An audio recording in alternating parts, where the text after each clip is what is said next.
آپ نے کہا میں وزیر اعظم بن گیا یا اقتدار آ گیا تو سب سے پہلے سب مزار گرا دوں گا. جی مزاروں پر جانا حرام ہے.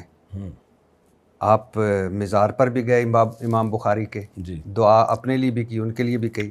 آپ مندر گئے, آپ نے وہاں وہ پرساد کھایا.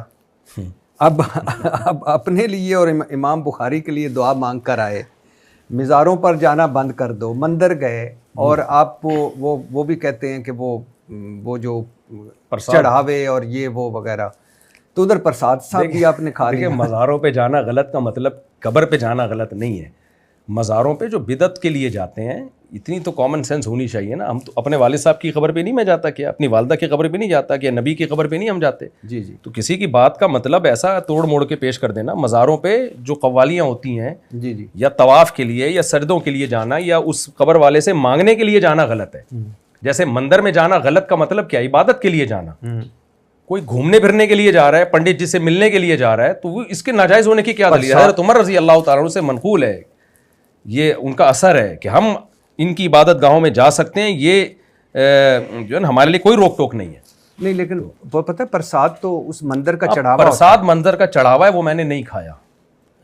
پرساد برساد نہیں تھا. میں جب گیا تو وہاں جو پنڈت جی بیٹھے ہوئے تھے, پنڈت تھے یہ جو بھی تھے, تو انہوں نے میرے اکرام میں کچھ کھانا پینا منگوایا. جو بھی شریف آدمی ہوتا ہے منگواتا ہے اکرام میں. وہ پرساد نہیں تھی, وہ میرے اکرام میں منگوایا. اور میں گیا کیوں تھا اس کی حکمت میں آپ کو بتا دیتا ہوں.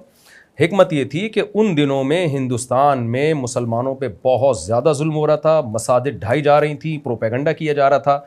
میں گیا ہوں پٹھانوں کے علاقے میں جو اسلام میں ویسے ہی غیرت مند ہوتے ہیں بہت زیادہ. تو میں نے کہا سارے چاروں طرف پشتو پٹھان رہتے ہیں اور ان کے بیچ میں مندر ہے اور اتنا محفوظ ہے.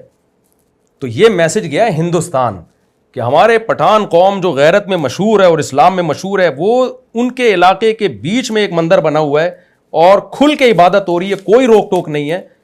تو آپ مسلمانوں کو بھی وہاں آزادی دو مسجدیں بنانے کی اور مسجدوں میں عبادت کرنے کی.